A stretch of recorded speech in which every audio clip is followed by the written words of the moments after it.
많은 사람들이 이 구원의 노래, 이 모세의 노래를, 이 구원의 노래를 하는 이유 중에 하나가 뭐냐면 이 노래를 새 노래라고 생각하는 거죠. 그래서 많은 사람들이 요한계시록 14장에 보면 구원받은 성도 외에 새 노래를 부를 자가 없도다.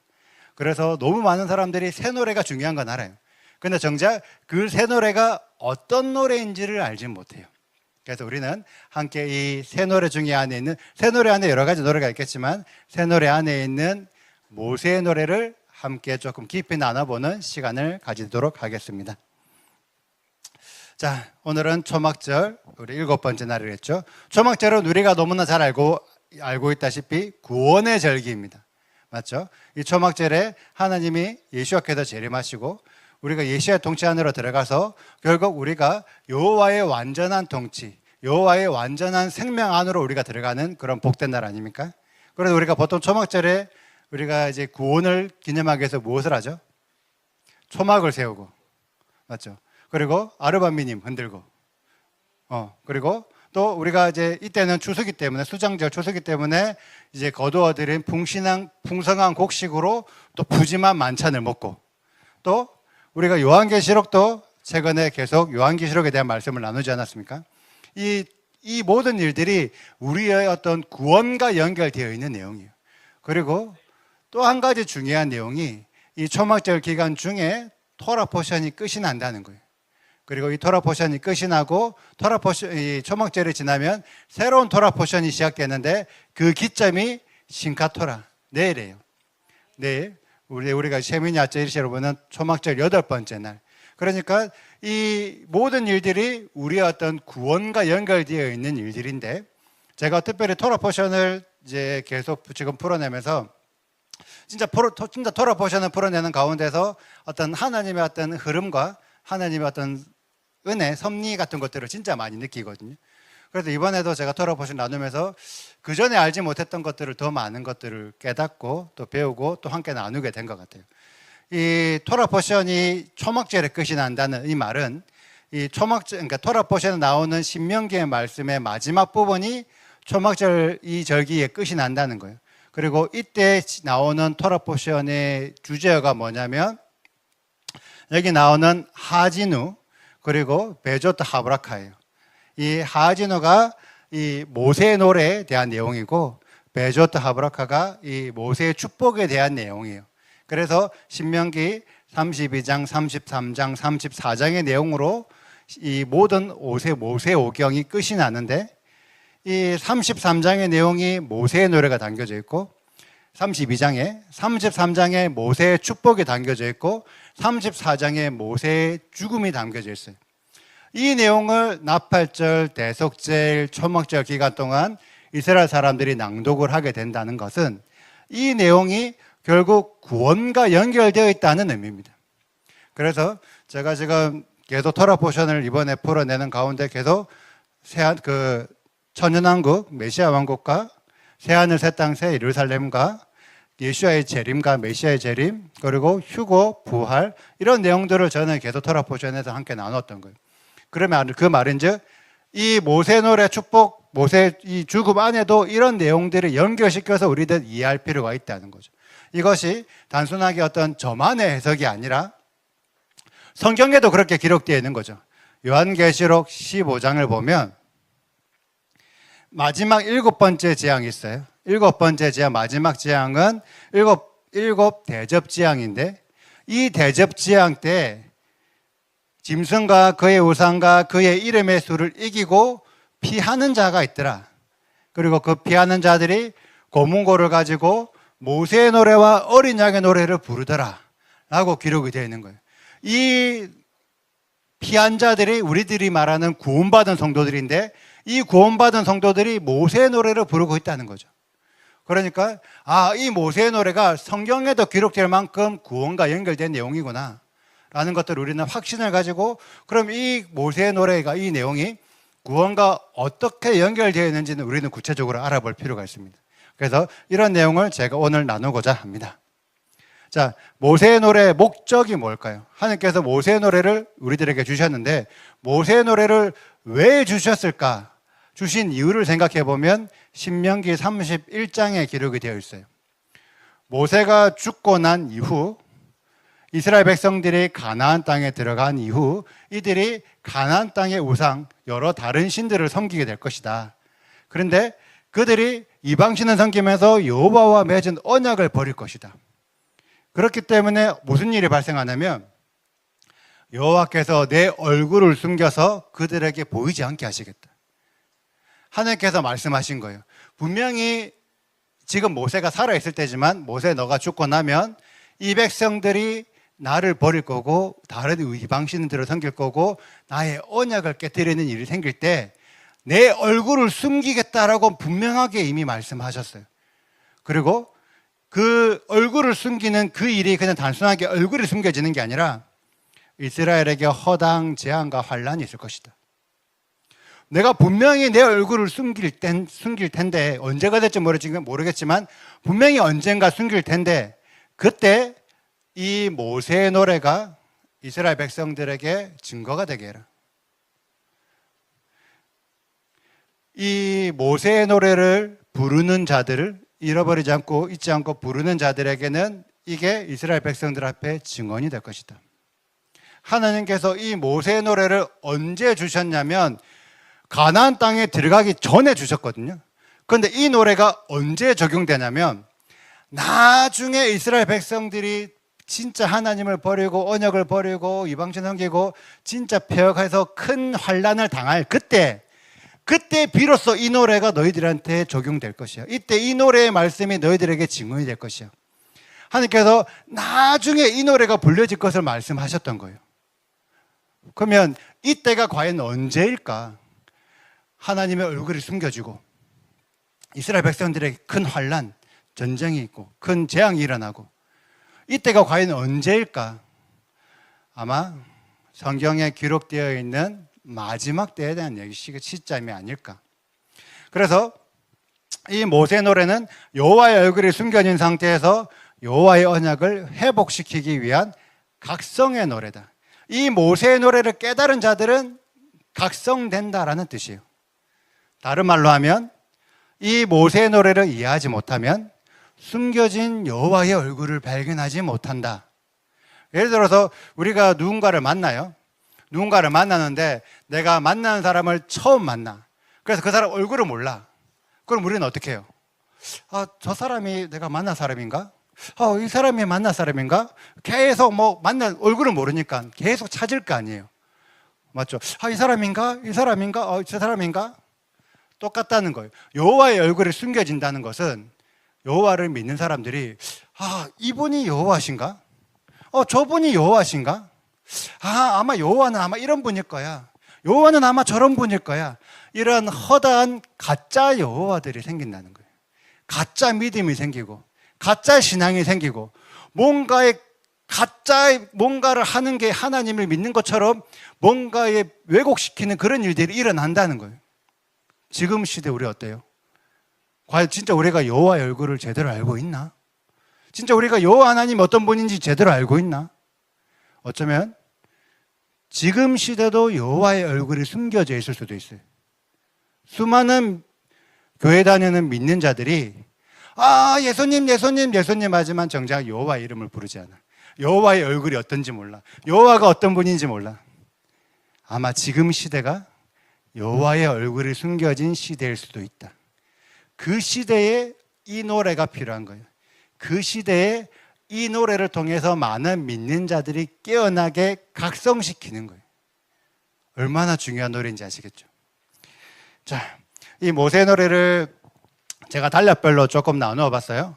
단락별로 쭉 나누었을 때 제일 중요한 거는 1절부터 25절까지는 이스라엘에 대한 경고예요. 그리고 26절부터 43절까지는 이방인들에게 대한 경고입니다. 그러면 이 모세 노래를 누가 알고 있어야 될까요? 이스라엘과 이방인 모두가 알고 있어야 되는 거예요. 제가 이 모세의 노래 혹은 신명기 32장에 대한 여러 영상들을 많이 찾아보고 공부해보고 연구해보고 많은 분들이 풀어내는 걸 들었는데 상당수 분들이 이 내용은 엄청 디테일하게 설명을 잘해줘요. 그런데 이 후반부 내용은 진짜 간략하게 넘어가 버립니다. 그래서 많은 분들이 이 26절부터 내용을 잘 모르세요. 근데 제가 볼 때는 지금 우리들은 이방인의 입장에서 이 내용을 명확하게 아는 게 우리들 믿음에 너무나 중요하다고 생각하고, 이 내용을 알아야 우리가 하나님께서 말씀하신 온전한 믿음으로 나갈 수 있다고 생각합니다. 그래서 우리는 오늘 이 전체의 말씀을 함께 나눠보도록 하겠습니다. 자, 모세의 노래, 많은 분들이 지금 특별히 유대인들은 이 모세의 노래에 대한 얘기들을 많이 해요. 왜냐하면 그들은 매년 토라 포션을 하면서 신명기 말씀 읽으면서 매년 또 이 모세의 노래에 대한 얘기를 하고 있기 때문에 실제로 이 모세의 노래에 대해서 유대인들, 이스라엘 사람들은 많이 인지를 하고 있어요. 그리고 그들 나름의 해석하는 또 방법이 있어요. 그래서 제가 일반적으로 해석하는 모세의 노래에 대한 설명들을 좀 해볼게요. 1절에는 하늘이여 귀를 기울이라, 땅은 내 말이 입을 들을지어라고 모세가 하늘과 땅을 증인으로 불러세우고 있어요. 이 내용이 신명기 31장에도 정확하게 하늘과 땅을 증인으로 세운다는 이런 내용이 기록되어 있기 때문에 하늘과 땅은 두 증인이구나라는 것들을 우리가 생각할 수 있습니다. 그런데 우리가 두 증인에 대해서는 우리가 아주 중요하게 생각하잖아요. 왜냐하면 이 두 증인이 요한계시록에 기록되어 있으니까. 그러면 이 두 증인이 무엇을 증언하냐라는 걸 했을 때 아마 이 두 증인은 이 모세의 내용 안에 있는 것들을 증언하는 자가 되어야 되는 거예요. 그래서 요한계시록에 보면 두 증인에게 권세를 주었는데 이 두 증인이 하는 일들이 뭐냐면 하늘을 닫아서 비가 내리지 못하게 하는 하늘의 사역을 감당하고, 물을 피로 변하게 하든지 땅을 쳐서 땅의 사역을 감당한다는 거예요. 이 두 증인에 대해서 어떤 분들은 두 증인이 모세와 엘리야다, 혹은 어떤 분들은 에녹과 엘리야다 이렇게 생각하시는 분들이 계시지만, 저는 어느 누가 두 증인의 사역을 감당하든 결과적으로는 하늘과 땅의 사역을 해야 된다고 생각을 해요. 그래서 지금 아마 인터넷이나 어디 유명하신 분들 중에서 나는 두 증인의 사역을 감당하는 자다 이렇게 하는 사람들이 있어요. 그런 분한테 물어봐야 돼. 자기가 두 증인 한다는 분한테 혹시 모세의 노래 아십니까? 했을 때 모세의 노래 알죠? 하면은 두 증인에 가까운 사람이 맞아. 근데 모세의 노래요? 그렇게 말하시는 분들은 제가 볼 죄송하지만 두 증인이 아닐 수도 있어요. 우리가 분별할 필요가 있어요. 만약에 두 증인의 사역을 감당한다, 그럼 그런 분들은 제가 생각할 때는 반드시 하늘의 사역과 땅의 사역을 감당하는 자들이어야 돼요. 왜? 성경에 그렇게 이 사역들이 증언을 한다고 기록이 되어 있기 때문에. 그래서 우리가 두 증인들을 하늘과 땅의 사역을 하는 사명자들로 이해하실 필요가 있습니다. 자, 그리고 2절을 보면 내 교훈은 빛처럼 내리고 내 말은 이슬처럼 맺힌다라고 기록이 되어 있습니다. 그래서 교훈과 말이 비와 이슬처럼 내린다고 기록이 되어 있는데, 혹시 여기 계신 분들 중에서 비와 이슬을 피하실 수 있는 분 없죠? 만약에 대전 지역에 비가 내리고 있는데 하나님 제발 우리 집은 비가 내리지 않게 해주세요라고 해서 비가 피할 수 있나요? 아니죠. 여기처럼 하나님의 말씀, 하나님의 교훈과 하나님의 말씀을 이 세상에 피할 자가 없어요. 모든 자들은 하나님의 교훈과 하나님의 말씀에 적용을 받습니다. 그런데 그 하나님의 말씀과 하나님의 교훈은 우리들에게 어떤 역할을 하냐면 연한 풀 위에 가는 비 같고 채소 위에 단 비 같아서, 이 연한 풀 위에 가는 비가 내리면 어떻게 될까요? 이 풀이 건강하게 잘 자라요.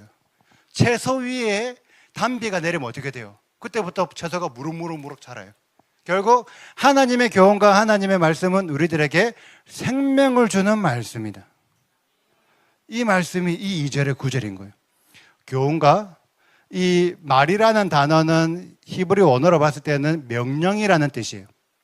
하나님의 교훈과 하나님의 명령을 듣는 자들은 생명을 얻게 된다는 뜻인데, 이 단어 안에는 단순하게 하나님의 명령이 뭔지 안다라는 개념이 아니에요. 알기 때문에 준행한다. 이 단어 자체에 포함되어 있는 거예요. 나 하나님이 말씀하신 거 알아. 하지만 안 지켜. 그런 자들에게 생명이 있다는 게 아닌 거예요. 하나님의 말씀을 알기 때문에 지켜 행하는 자들에게 생명이 있는 거예요. 2절, 이 구절이 우리에게 주는 메시지입니다. 하나님의 말씀을 지켜야지만 우리들에게 생명이 주어진다. 자, 그리고 3절을 보면 여호와께서 내가 여호와의 이름을 전파한다. 여호와는 하나님이시고 그는 반석이시니라면서 정의롭고 뭐 이렇게 얘기를 나와요. 이런 얘기를 하면서 우리들은 생각해 보는 거죠. 과연 그가 누구지? 이 4절에 나오는 그가 누굴까? 왜? 하나님. 3절에 나오죠. 여호와는 하나님이시니 그는 반석이시니. 그래서 많은 사람들은 그를 여호와라고 해석합니다. 그래서 왜 실제적으로 시편이라든지 여러 구약의 말씀 안에서 여호와는 반석이시니라는 얘기들이 구절이 많이 있기 때문에 당연히 반석은 여호와시지 라고 지금도 유대인들은 그렇게 절대적으로 믿고 있어요. 그리고 자, 다음으로 넘어가서 그러면 그들이 여호와를 향하여 악을 행하니 하나님의 자녀가 아니오 흠이 없는 삐뚤어진 세대다. 여기서 말하는 이 그들은 누구일까요? 이스라엘. 분명히 하나님께서 이스라엘을 믿음의 민족, 믿음의 세대로 세우셨지만 이 모세의 노래가 불려질 이 시점에 이스라엘은 하나님의 자녀가 아닌 상태의 믿음, 삐뚤어진 세대의 믿음을 가지게 될 거라는 거예요. 그래서 하나님이 이스라엘 백성들에게 뭐라고 말씀하시냐면 너희는 어리석고 지혜 없는 백성들이다 라고 말하는 거예요. 그러면서 그는 내 아버지시오 내가 너를 지었고 너를 만들었고 세웠다라고 말씀하시는 거죠. 그러면 이 구절에 나오는 거는 여호와께서 창조주시다. 맞죠? 여호와께서 이스라엘을 건국하신 건국주시다. 이스라엘께서 만드셨다. 지금 현재 이스라엘 사람들 혹은 유대인들 중에서 여호와께서 창조주시고 여호와께서 이스라엘을 만들었다는 걸 모르는 분이 있을까요? 다 알아요. 다 인정해요. 물론 간혹 가다가 하나님을 부정하는 사람들이 있겠지만 기본적인 사람들은 다 알고 있어요. 그런데 분명히 성경에서는 어리석고 지혜 없는 백성이래. 그러면 창조주이고 이스라엘을 만들었다는 걸 모른다는 얘기냐? 그게 아니라 창조주인 것도 알고 이스라엘을 만든 분인 것도 아는데도 왜 그의 말을 안 들어? 왜 그의 말씀을 안 지켜? 왜 그의 교훈을 안 지켜? 하나님께서 그걸 책망하시는 거예요. 이스라엘은 하나님의 교훈, 하나님의 말씀을 지키지 않는 상태에 있다. 언제? 이 모세의 노래가 불려질 이 시점에. 자, 그러면서 하나님께서 말씀하시는 거죠. 이러한 믿음이 패역한 자들, 믿음이 없는 자들에게 옛날을 기억하라, 역대 연대를 기억하라, 아버지께 물어봐라. 이 얘기를 하는 이유는 왜 할까? 이 당시에 이스라엘 사회 안에 수많은 역사 왜곡이 있다는 거예요. 과거에 있던 것들이 이 노래가 불려질 시점에 되니까 많이 바뀌어져서 사람들이 인식을 못하고 있는 거예요. 하나님께서 무슨 말씀을 하셨지? 하나님께서 이스라엘에게 뭘 요구하셨지? 이런 것들을 인식을 못하고 있는 많은 왜곡이 일어나고 이스라엘 사회 안에서도 많은 정체성 혼란이 생긴다. 그래서 하나님께서 밑에부터 말씀하시는 거예요. 하나님께서 많은 민족들에게 기업을 나누고 인종들을 나누실 때 이스라엘 백성들의 수요를 따라서 백성의 경계를 정하셨어요. 그러면 이스라엘이 성경에 나오고 지금도 봤을 때 이스라엘이 큰 땅을 받았나요? 작은 땅을 받았나요? 작은 땅을 받았죠. 지금 대한민국도 전 세계 나라들에 비하면 아주 작은 나라잖아요. 대한민국의 나라가 아주 작은 나라인데 이스라엘은 이 작은 대한민국의 3분의 1 정도밖에 안 돼요. 혹은 4분의 1 정도밖에 안 돼요. 그러니까 이스라엘은 우리나라보다 더 작은 땅을 받았다는 거죠. 그 말은 하나님이 보시기에 이 이스라엘 민족은 지극히 작은 민족이다. 맞죠? 왜? 수요에 따라서 백성이 경계를 정했는데 작은 땅을 받았기 때문에 지극히 작은 민족이다. 그러면서 하나님께서 말씀하시는 게 이스라엘은 여호와의 분깃은 이스라엘이고 야곱은 그가 택하신 기업이다. 이 구절 혹은 인종을 나누실 때 이스라엘 땅을 정했다. 이런 내용들 때문에 지금 수많은 이스라엘 사람들은 야곱의 혈통을 가진 자들이 이스라엘이라는 혈통 중심적인 생각을 많이 해요. 과연 야곱의 혈통을 이어받으면 이스라엘이 맞나요? 물론 야곱의 혈통도 중요한 부분이긴 하지만 실제로 여호와께서 성경을 통해서 말씀하시는 진짜 이스라엘은 혈통 중심이 아니라 순종하는 자들이 이스라엘이에요. 하나님께서 이스라엘에게만 율법을 주셔서 이스라엘에게만 하나님의 명령에 순종하게 하시고 그 이스라엘을 택하셔서 나라를 만드셨어요. 그래서 하나님께서는 순종하는 자들이 이스라엘인 거예요. 그런데 이 순종하는 자들을 기준으로 이 지극히 이 경계를 만약에 이해를 해보면 어쩌면 참고로 이 인종이라는 단어 우리가 한글로는 인종이라고 번역이 되어 있지만 이 단어가 원래 입으로는 벤 아담의 자손들이에요. 하나님께서 아담의 자손들의 경계를 정하셨지만 실제적으로 순종하는 자들은 지극히 적더라. 하나님께서 이 세상의 모든 사람들을 다 창조하시고 만드시고 하나님의 백성으로 삼으셨지만 실제로 그들 중에서 하나님의 말씀에 순종하는 자들이 없기 때문에 그들을 내 백성 삼지 못하시는 거예요. 오직 이스라엘만 하나님께서 순종을 요구하시고 하나님의 백성 되게 하신 거예요. 그래서 그들을 보호하시는 내용이 나옵니다. 그러면서 하나님께서 이스라엘에게 말씀하시는 게 나 홀로 너희를 인도하여 냈고 다른 신은 이 과정에 참여하지 않았다. 그 말은 이스라엘이라는 민족은 오직 여호와의 명령만 순종해야 된다. 이 맞죠? 이 내용 어렵지 않죠? 너무나 당연한 얘기죠. 너무나 당연한 얘기를 실제 이스라엘이 여호와께 순종했냐가 다음부터 나오는 내용이에요. 하나님께서 이스라엘을 출애굽하셨죠. 출애굽할 그 당시에 이스라엘의 상태는 어땠나요? 애굽의 노예 생활을 하는 상태였어요. 못 먹고 못 입고 힘들고 어려운 시간을 하는 그 상태의 이스라엘을 하나님께서 출애굽하셔서 잘 먹게 하시고 많은 것들을 공급하시고 충분한 보호와 충분한 공급을 하셨어요. 맞죠? 그러면 이스라엘은 당연히 하나님의 말씀을 순종해야 될 텐데 이 여수론이라는 것은 회복된 이스라엘을 말하는 거예요. 이렇게 회복된 이스라엘이 살찌니까 여호와를 발로 차버렸다는 거예요. 잘 먹고 잘 살 때쯤 되니까 살찌고 비대하고 윤택하고 저처럼 되니까 이제 여호와를 버렸다는 거예요. 그런데 이게 여호와를 버리고 자기 구원하는 반석을 업신여겼다. 그러면서 그들이 다른 신으로 질투를 일으키고 가증한 것으로 그의 진노를 격발했다. 우상 숭배를 한 거죠. 맞죠? 이스라엘은 우상 숭배를 했습니다. 그런데 우리가 지금 이 구절만 봤을 때는 다른 신들로 그를 질투를 일으켰기 때문에 이스라엘이 여호와가 아닌 다른 신을 섬겼다라고 생각을 해요. 지금 수많은 교회에서 이스라엘은 여호와가 아닌 다른 바알을 숭배했고 아세라를 숭배했고 다른 신을 숭배했다고 얘기를 해요. 물론 실제적으로 성경 안에 보면은 그런 다른 우상들을 숭배한 자들도 있어요. 맞죠? 없진 않지만 관 이스라엘 전역에서 여호와를 버리고 다른 신들을 버렸을까? 난 이제부터 여호와를 안 믿고 이제부터 난 바알만 믿을래. 관 이런 사람들이 몇 명이나 될까요? 지금 이스라엘도 생각해 보세요. 지금 이스라엘도 여호와 하나님을 버리고 다른 이방신을 섬기는 이스라엘 백성들이 과연 몇 명이나 될까요? 생각보다 많지 않아요. 생각보다 많지 않아요. 왜? 실제 이 다른 신이라고 하는 한글로 번역되는 이 단어가 히브리 원어로 봤을 때는 이방인이라는 단어예요. 이스라엘이 이방인들로 질투를 일으키며 가증한 것으로 그의 진노를 격발했다.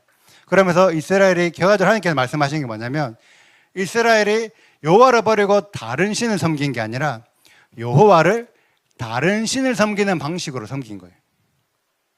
이스라엘의 성경에 기록된 이스라엘도 여호와 하나님을 바알 신을 숭배하는 방식으로 여호와를 섬긴 거예요. 아세라를 숭배하는 방식으로 여호와를 섬긴 거예요. 그러면서 같이 섬기는 거예요.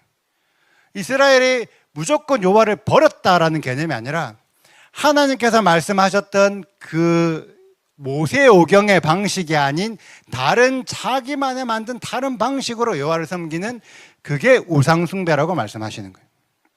이 개념을 우리는 정확하게 이해해야 됩니다. 이스라엘은 이방신을 섬기는 방식으로 여호와를 섬겼기 때문에 여호와 하나님께서 이스라엘에게 진노하신다. 그러면서 여호와께서 보시고 미워하셨으니 그의 자녀가 그를 경노하게 했다. 하나님께서 모세에게는 이렇게 여호와를 섬겨라고 정확한 방법을 제시하셨는데 나중에 시대가 지나서 이스라엘의 자손들을 보니까 모세가 알려준 방법이 아닌 다른 방법으로 여호와를 섬기더라. 그래서 경노가 되는 거예요. 자녀들 세대에 여호와를 섬기는 방식이 바뀌었다. 방법이 바뀌었다. 이게 하나님께서 진노하시는 결정적인 이유라고 모세의 노래가 이야기하고 있는 거예요. 그래서 하나님께서 어떻게 말씀하시냐면 내가 그들의 얼굴을 숨기겠다. 아까 알겠죠? 하나님께서 얼굴을 숨기시겠다고? 얼굴을 숨기니까 그들에게 종말이 있는 거예요. 하나님께서 그 전까지는 이스라엘을 지켜 보호하셨는데 하나님께서 얼굴을 숨기시니까 이스라엘에게 종말이 있다고 말씀하시는 거예요. 그렇게 해서 이스라엘에게는 이미 종말이 결정되었습니다. 이스라엘에게 종말이 결정된 게 어디 나오죠? 요한계시록에 나와요. 요한계시록에도 나오고 수많은 마지막 때에 대한 설명에 나옵니다. 거기 안에 이스라엘에게는 큰 환란이 찾아오는 거예요. 그 내용들이 쭉 나와요. 이스라엘의 끝에는 하나님의 심판이 있을 것이다. 재앙이 있을 것이다. 징계가 있을 것이다. 그들이 왜 징계를 받냐? 하나님이 아닌 것을 하나님으로 섬긴 거예요. 아까 말했지만 하나님의 방식이 아닌 다른 방식으로 하나님을 섬기는 거예요. 그래서 하나님께서 너희가 나를 이렇게 내가 원하는 방식이 아닌 다른 방식으로 나를 섬겨? 그럼 내가 너에게 똑같이 대갚아 줄게. 너희가 나한테 한 거 내가 똑같이 대갚아 줄게. 그래서 허무한 것으로 내 진노를 일으켰기 때문에 나도 백성이 아닌 자로 그들을 시기나게 하며 어리석은 민족으로 그들의 분노를 일으키리라. 이 구절을 지금 많은 교회들은 어떤 식으로 해석을 하냐면 이스라엘이 하나님을 잘못 섬기고 하나님을 버렸기 때문에 그 이스라엘을 보호하셨던 그 은혜가 이제는 이방인에게 와서 이방인이 온전한 믿음이 되었다라는 식으로 해석을 해요. 이방인들이 예수님을 믿어서 하나님을 제대로 섬기고 있다 이런 식으로 해석을 해요. 그런데 이 내용을 자세히 살펴보면 하나님께서 이스라엘이 하나님에게 하셨던 그 방법 그대로 되갚아줘요. 그래서 이스라엘이 하나님에 대해서 가짜 믿음을 가졌기 때문에 똑같이 가짜 믿음을 가진 이방인들을 통해서 이스라엘을 보복하시는 거예요. 똑같은 방법으로 되갚아 주시는 거예요. 그래서 어떻게 나오냐? 이 가짜 믿음을 가진 자들이 어리석은 민족이라고 기록되어 있는 거예요.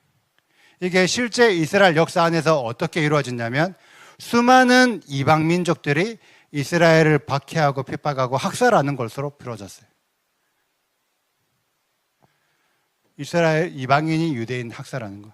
그런데 이러한 재앙들이 밑으로 쭉 기록이 되어 있어서 이스라엘에게 재앙이 확정되었는데 이 이스라엘에게 확정된 재앙이 요한계시록에 곡과 마곳 전쟁 혹은 아마겟돈 전쟁 여러 전쟁들로 기록이 되어 있는 거예요. 그리고 하나님의 여러 심판들, 재앙들.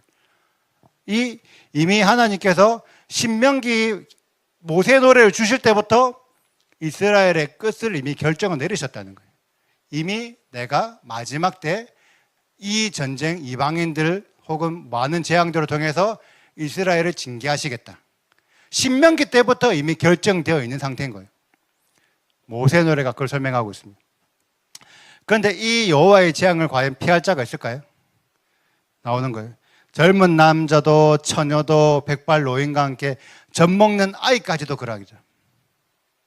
성경에 나오는 이스라엘의 모든 민족들이 하나님의 심판대 앞으로 갈 것이다. 모든 사람들이 하나님의 징계가 있을 것이다. 이게 모세 노래에 기록되어 있는 이스라엘 사람들에게 향한 경고의 메시지예요. 자, 지금까지 이 말을 들으니까 어때요? 기분이 좋나요? 아니면 마음이 어렵고 불편하나요? 어렵고 불편하죠. 그러면 이 이스라엘의 유대인들은 이 내용이 기분이 좋을까요? 똑같이 어렵고 불편할까요? 똑같이 어렵고 불편해요. 그래서 지금 수많은 유대인 랍비 하시는 분들이, 말씀을 전하시는 분들이, 이 내용들은 과거의 이스라엘에게 있었던 재앙이었어. 앞으로 우리들에게 있는 게 아니라 이미 우리는 많은 이런 재앙들을 겪었잖아 라고 자꾸 과거에 있었던 일들로 해석을 해요. 그러면서 앞으로 우리들에게 재앙이 있을 거라고 이렇게 공연하게 얘기를 하지 않아요. 이런 모세의 노래는 과거에 있었던 내용들이야. 왜? 지금 우리는 회복돼가지고, 이스라엘 나라가 회복돼가지고 여호와 하나님을 너무 잘 섬기고 있고, 여호와 하나님을 너무 열심히 모든 계명을 다 지키고 있고, 우리처럼 잘 믿는 사람들에게 재앙이 있으면 안 되지. 지금의 많은 랍비들이 모세의 노래를 가르치면서 이 내용들을 과거의 내용으로 해석을 하다 보니까 앞으로 이스라엘에게 재앙이 있을 거라는 것들을 인정하기 싫어합니다. 그런 상태예요. 자, 제가 다시 한번 정리를 해볼게요. 이스라엘이 과연 여호와 하나님을 버렸습니까? 내가 더 이제는 여호와 절대 안 믿고 내가 다른 신을 섬길래 했나요? 아니요. 말했잖아요. 그렇게 버리지 않았다니까요. 여호와를 이방신의 방법으로 섬겼던 거예요. 그래서 이스라엘의 믿음이 나중 시대가 되면 가짜 믿음이 되는 거예요. 왜? 성경에 기록된 방식이 아닌 다른 방식으로 여호와를 섬겼으니까. 그런데 이 내용이 지금 유대인들이 인정이 될까요? 인정이 안 돼요. 지금 유대인들은 내가 여호와를 너무 잘 섬겼는데 이 내용이 인정이 안 돼요. 그래서 어떻게 하냐면 역사 왜곡시키는 거예요. 어떻게? 내가 지금 여호와를 섬기는 그 수많은 계명을 지키는 이 방법이 모세 때부터 받은 거다. 모세 때부터 성문 토라의 말씀을 받았지만 그 위에 수많은 구존 토라의 방법을 배워가지고 지금도 우리는 그 구존 토라를 지키는 거다. 역사 왜곡을 시키고 있어요. 그러면서 어떻게 얘기하냐? 모세도 당연히 유대교였고, 모세도 랍비였고, 그 이전에 있던 아브라함과 이삭과 야곱도 유대교다. 과연 아브라함, 이삭, 야곱 그 시즌에 유대교라는 종교적인 개념이 있을까요? 근데 지금 랍비는 당연히 그들은 유대교야. 당연히 유대교이기 때문에 유대교의 율법과 이 모든 구존토라의 계명을 아브라함부터 다 지켰어. 성경의 신약 성경에 보면 너희 예수아를 랍비라고 부르잖아. 그럼 예수아는 당연히 랍비니까 바리새파 교육을, 전통적인 교육을 받았어. 이렇게 지금 가르치고 있다고. 이게 지금 우리 시대에 보면은 역사 왜곡이라는 거예요. 지금의 라보니 유다이즘, 랍비식 유대교를 가지고 과거에도 적용을 시키고 있는 거예요. 그래서 지금 자기들의 믿음이 좋은 믿음인 것처럼, 아주 잘 믿고 있는 것처럼 많은 포장을 하고 있는 거죠. 그런데 과연 성경은 어떻게 얘기할까? 성경에서는 그들의 믿음이 좋은 믿음이라 할까? 라고 봤을 때 이사야서에 나오죠. 그들이 입술로는 나를 공격하였으나 그들의 마음은 내게서 멀리 떠났다. 그들이 나를 경외하는 것은 사람의 계명으로 가르침을 받았을 뿐이다. 이미 이사야 때부터 이스라엘 백성들이 말로는 하나님을 믿는다고 말하지만 실제적으로는 사람의 계명을 지키고 있었고, 이 똑같은 내용을 예수님께서 똑같은 얘기를 하시는 거예요. 이 똑같은 구절을 인용하셔서 너희 지금 이 종교를 하는 이 바리새인들, 사두개인들, 이 외식하는 자들아, 너희들은 입술로만 하나님을 믿는다고 말하지만 실제로는 하나님의 계명을 버렸다. 너희들은 사람의 전통을 따르고 있잖아. 이 내용이 이사야 때부터 예수야 때부터 지금까지도 계속 이어지고 있는 거예요. 근데 유대인들은 이것을 인정을 못해요. 왜?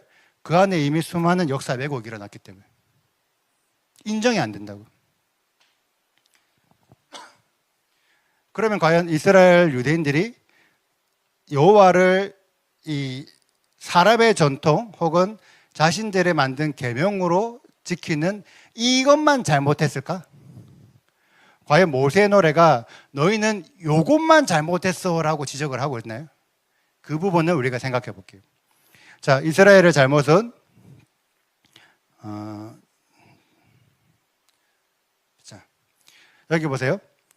여수르니 기름짐에 발로 찼다. 내가 살찌고 비대하 윤택함에 자기를 지으신 하나님을 버리고 자기를 구원하신 반석을 업신여겼다.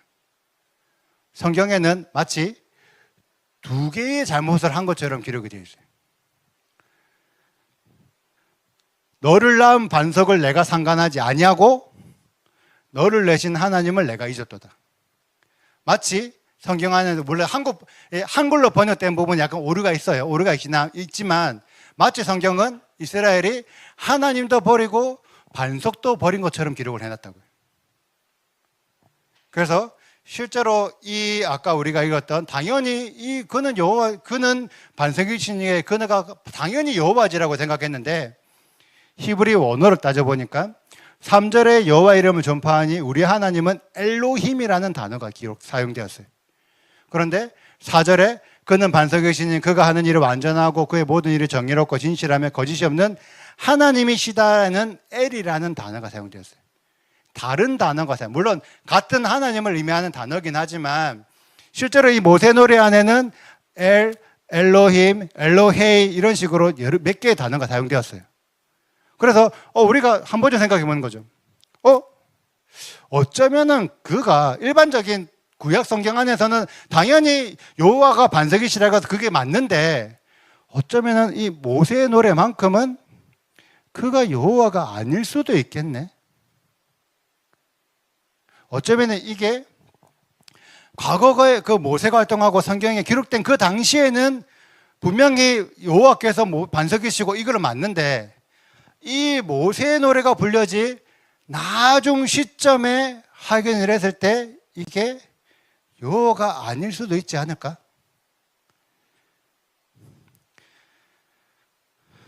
이 질문을 사도 바울이 했어요. 이 질문을.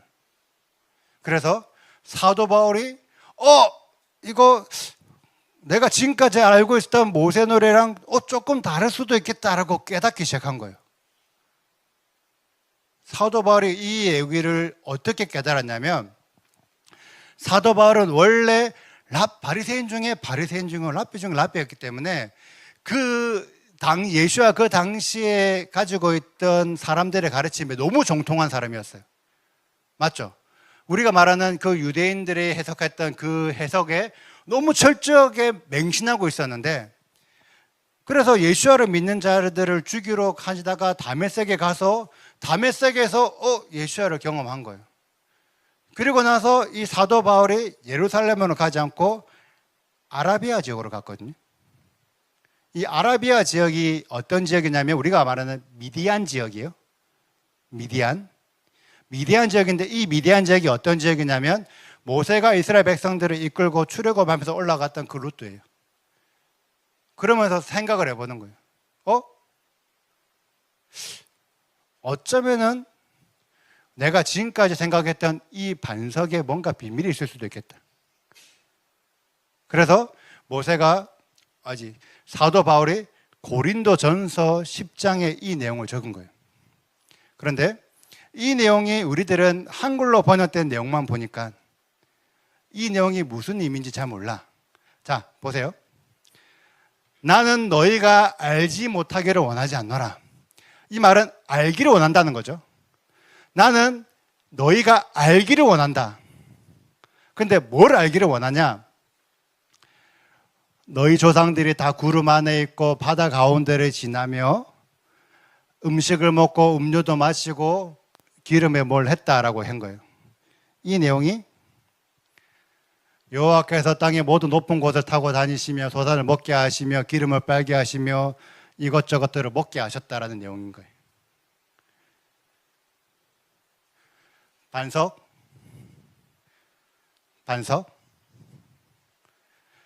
근데 너희들이 우상 숭배했다? 갑자기 너희가 앉아서 먹고 마시며 뛰어나 뛰는 것 함과 같은, 이게 아론이 금송아지 숭배했던 걸 사건을 말하는 거거든요. 이게 이 금송아지 앞에서 춤추면서 신 섬겼던 걸 말하는 거예요. 한글로 보면 잘 이해가 안 되지만, 너를 내신 하나님을 내가 잊었도다의 이 내신이라는 단어가 히브리어로 훌이에요. 이 훌이라는 단어가 뭐냐면 춤추다라는 거예요. 한글로 번역에는 너를 내신 하나님을 잊었다 하지만, 실제로 너를 춤추게 하면서 너를 기쁘게 했다, 네가 하나님을 잊어버렸다는 거예요. 그러니까 이게 그냥 봤을 때는 아예 다른 얘기처럼 보이지만, 사도 바울은 이미 이 모든 모세오경과 모든 성경을 다 알고 있고 알고 있는 사람인 거죠. 그러니까 이걸 가지고 뭔가 헬라적인 뭔가 사람들한테 풀어낼 때 자기가 알고 있는 내용을 그대로 대입해갖고 끼워 넣는 거예요. 그러면서 얘기하는 거예요. 이거 모세 노래 내가 너한테 설명해 줄 건데, 이때의 비밀이 반석이 그리스도야. 내가 지금까지 반석을 여호와라고 믿었는데, 이 반석 그리스도야. 사도 바울이 깨달은 거예요. 그래서 이 반석을 우리가 지금까지 해석했던 것처럼 여호와로 해석해 볼게요. 이스라엘이 자기를 지으신 하나님을 버리고 자기를 구원하신 여호와를 업신여겼다. 내가 이스라엘이 여호와를 상관하지 않냐고 너를 내신 하나님을 내가 잊었다.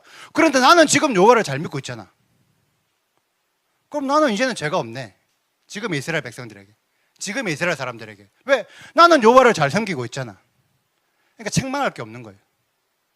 그러니까 이게 지금 나한테 적용되는 얘기가 아니라 예전에 하나님을 여호와를 잘 못 섬겼던 과거의 얘기가 되어버리는 거지. 그런데 이 반석을 여호와가 아닌 예수와로 대입을 해보자고요. 이스라엘이 살찌고 기름지고 윤택해져 가지고 뭔가의 나라가 돼서 잘 먹고 잘 살 때쯤에 이스라엘이 하나님을 버리고 자기를 구원하신 예수와를 업신여겼다. 예수와 당시에 예수와를 업신여긴 자들이 누구였어요? 그 당시 이스라엘 사회에 잘 먹고 잘 사는 사두개파와 바리새파들. 그 이후로 자신들이 계속 예수와를 핍박하는, 예수와를 믿지 못하는 일을 만들어서 내가 낳은 예수와를 네가 무시하고 하나님이 원하시는 바를 네가 잊어버렸다. 그러니까 어때요? 이스라엘 반석을 여호와라고 해석했을 때는 나는 지금 하나님을 잘 믿고 있었는데 라가 되는데, 반석을 예수와로 해석하니까 우리는 지금 큰 죄를 짓고 있구나.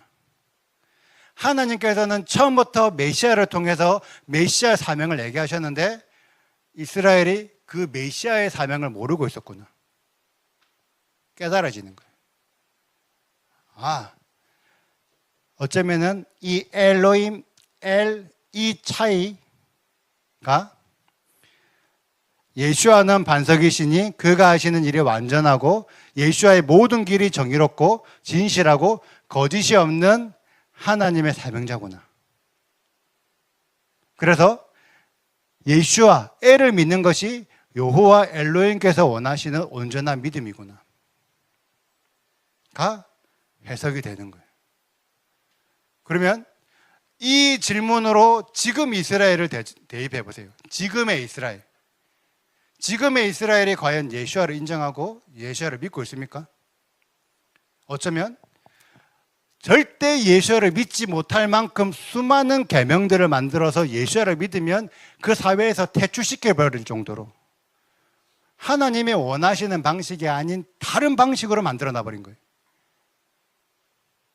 근데 하나님께서 그런 다른 방식으로 하나님을 섬기고 다른 방식으로 예수와를 대우하는 것을 인정하지 않겠다라는 거예요. 이 비밀 안에. 그런데 이게 지금의 유대인들은 인정이 안 되죠. 오직 예수와를 믿는 유대인들만 이 내용이 공감이 될 거예요.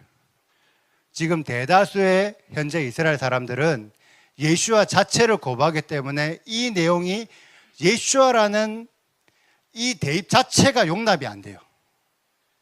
그렇기 때문에 하나님께서 어떻게 마지막 때 재앙을 보내실 수밖에 없는 거예요. 그들의 왕과 그들의 어리석음을 부수기 위해서. 자, 이 내용 별거 아닌 것 같지만 솔직히 너무 중요한 내용이에요. 왜 중요하냐? 지금까지 앞쪽의 내용들은 유대인들에게 하는 경고였잖아요. 그런데 앞으로 나올 내용들은 이방인에 대한 경고예요. 그렇기 때문에 이 내용이 지금의 우리들에게 너무나 중요한 내용이에요. 제가 이걸 기반으로 다시 이방인에게 경고하는 내용을 풀어볼게요. 내가 그들을 흩어서, 이때 그들은 이스라엘을 말하는 겁니다. 이스라엘을 흩어서 사람들에게 기억도 끊어지게 하겠다. 이게 무엇을 말하냐면 이스라엘의 디아스포라를 말하는 거예요. 하나님께서 이스라엘을 전 열방에 흩어버리시는 디아스포라. 그런데 이 디아스포라가 있는 이때 그들의 원수가 잘못 생각할까 봐 걱정이 된다. 자, 그들의 원수가 누구일까요? 그들의 원수. 자, 이때 그들은 이스라엘이에요. 이스라엘. 이스라엘의 원수가 누구일까요? 자, 우리 유아집사님. 유아집사님의 원수가 누구예요? 사단. 사단이 진짜 원수예요? 제가 볼 때는 남편이 아니야. 남편 아니에요? 우리 장로님 원수 누구예요? 실제로 원수는 내가 질문 안 했잖아. 날 꼽을까봐. 원수는 나랑 가까이 있는 사람이 나의 원수가 되는 거예요. 예를 들어서 내 남편, 내 아내가 원수가 되지 옆집 아저씨가 내 원수가 돼? 내 옆집 아저씨가 나한테 뭘 했다고? 안 그래요? 이스라엘의 원수인데, 예를 들어서 이스라엘 땅이랑 이 대한민국이랑 엄청나게 먼데 대한민국 사람 이스라엘에게 아무것도 안 했어. 근데 이스라엘 사람한테 대한민국이 왜 원수야? 아무것도 안 했으면 원수도 아니지. 맞잖아요. 그런데 이 원수들은 실제로 누구냐면 이스라엘을 괴롭힌 이방인들을 말하는 거예요. 자, 아까 디아스포라에 제가 잠깐 얘기했는데 많은 사람들은 성경 안에서 아수르와 바벨론에 의해서 이스라엘이 멸망당한 것만 기록이 되어 있기 때문에 아수르와 바벨론 때 이스라엘이 디아스포라 되었다고 생각해요. 흩어졌다고 생각해요. 하지만 실제 이스라엘의 역사는 이때도 흩어졌지만 로마의 통치를 받으면서 로마의 핍박을 받으면서 이스라엘이 또 한 번 흩어졌어요. AD 135년 유대 로마 전쟁에서. 그리고 그 이후로 이 로마 제국 자체가 이 하나님을 믿는 기독교를 국교로 삼으면서 그때 또 한 번 유대인들을 또 학살하고 핍박하는 사건이 있었어요. 그러면서 기독교 어떤 그 믿는 그 당시 카톨릭이죠. 카톨릭 신앙이 퍼지면서 많은 중세 그 유럽이나 다른 나라들이 하나님을 믿는 신앙이 되면서 그들이 계속적으로 유대인들을 핍박을 하는 거예요. 그러면서 일어났던 전쟁이 십자군 전쟁인데 십자군 전쟁이 뭐 사람마다 8번 혹은 9번 일어나는데 전쟁이 일어날 때마다 이 십자군들이 돌아다니면서 유대인들을 학살했어요. 그러면서 유대인들이 이 십자군 전쟁과 수많은 핍박들이 너무 힘들어가지고 그 당시 중동 지역에서 동쪽으로 이동했어요. 동쪽으로 이동해서 간 곳이 중국 땅 쪽이에요. 중국 땅에 가니까 그 당시에 몽골이 이제 어떤 나라를 형성할 그 당시. 그래서 몽골 제국이 이 몽골인은 생각보다 인구가 많이 없었기 때문에 참고로 몽골이 지금 세계 역사상 가장 넓은 제국을 차지했었어요. 몽골 제국. 그거를 만들어낸 사람이 징기스칸. 그때 수많은 생목인들이라고 해서 외국인 관료들을 고용을 했는데 그들 중에 상당수의 외국인 고용자들이 이스라엘 유대인들이었어요. 왜? 유대인들이 계산이 빠르고 정확하기 때문에, 법을 잘 지키기 때문에, 법에 능통하기 때문에. 그래서 몽골 제국이 엄청나게 큰 땅을 관리할 수 있었어요. 그리고 그 몽골 제국이 만들었던 나라가 중국의 원나라였는데 이 원나라가 중국의 명나라 때 명나라에게 멸망당했어요. 그러고 나서 이 중국의 명나라 사람들은 그 전까지 자기들은 몽골인들을 유목민이라고 약간 천대했었는데 그 유목민들에게 지금 몇백 년 동안 지배를 받으니까 엄청 화가 난 거지. 그러면서 그 당시에 몽골 제국 원나라 밑에 있던 이 관리들이었던 유대인들을 학살하기 시작했던 거예요.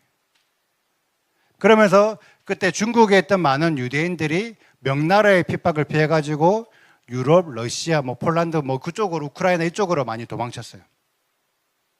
그리고 그 도망쳤던 유럽 그 지역에 나중에 다시 한번 유대인 학살이 일어나고 핍박이 일어나고 그 지역 쪽에 홀로코스트가 있었던 거예요. 러시아 포그롬이 있었고 수많은 이 학살이 있었던 거예요. 우리들은 이 독일이 이렇게 그 당시 나치가 이렇게 홀로코스트만 생각하지만 실제로 이스라엘 역사 안에서는 엄청나게 많은 학살들이 있어 왔어요. 근데 그 학살을 이렇게 왔던 그 수많은 사람들이 다 누구냐면 이방인들이었던 거예요. 근데 이 이방인들이 아까 말했잖아요. 단순하게 이방인이라고 원수가 되는 게 아니야. 근데 이들이 왜 하나님의 이스라엘의 원수가 되냐면 이들이 실제적으로 이스라엘을 핍박하고 학살할 때 그 명분이 뭐냐고, 명분. 아수르와 바벨론이 이스라엘을 침공하고 공격했던 그 명분은 아수르의 방식을 따르라는 거예요. 바벨론이 믿는 바벨론 우상을 섬기라는 거예요. 그래서 다니엘 보면은 금신상에게 절하는 내용이 나오잖아요.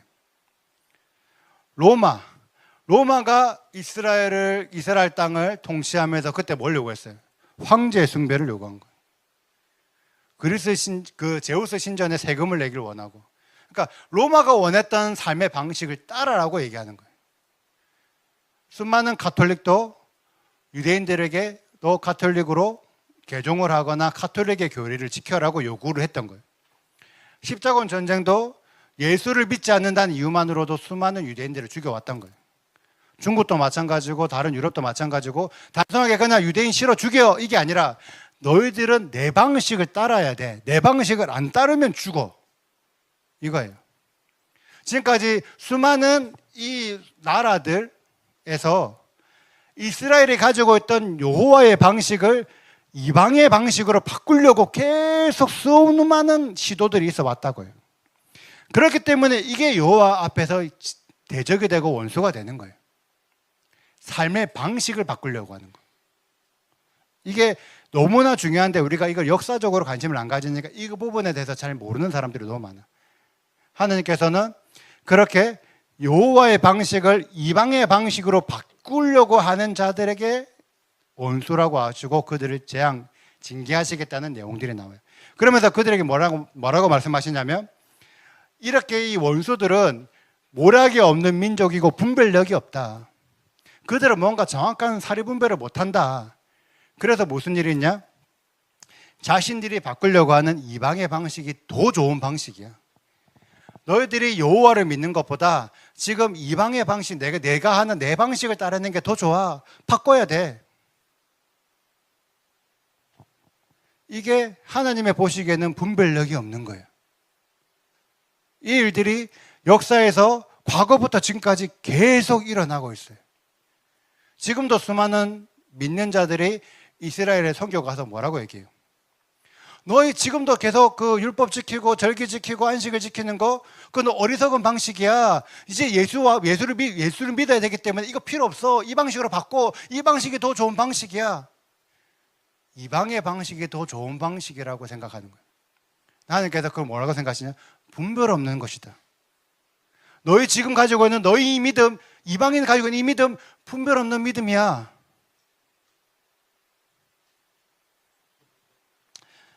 하나님께서 말씀하시는 거예요. 예수와께서 이스라엘을 팔지 않고 여호와께서 그들을 내어주지 않으셨다면 어떻게 이방인들이 이스라엘을 차지하고 이스라엘을 괴롭힐 수 있었을까? 여호와께서 얼굴을 숨기고 계셨기 때문에 그게 가능한 짓이야. 그것을 분별해야 돼. 자, 지금부터 너무 중요한 내용을 합니다. 31절에 진실로 그들의 반석이 우리의 반석과 같지 않다. 이 내용을 아까 여호와로 제가 대입을 해볼게요. 이방인의 여호와가 이스라엘의 여호와랑 다른가? 같죠? 이스라엘 사람들이 믿는 여호와랑 우리 기독교가 믿는 여호와가 다른 여호와입니까? 같은 여호와잖아. 그런데 제가 반석을 여호와가 아니라 예수와로 대입해 볼게요. 지금 이방인들이 믿고 있는 예수와 이스라엘이 믿어야 할 예수와가 같냐고. 어때요? 완전히 다르다는 거죠. 예수를 믿는 믿음과 예수와를 믿는 믿음이 완전히 달라. 그런데 왜 다르냐? 우리의 원수들이 스스로 판단하는도다.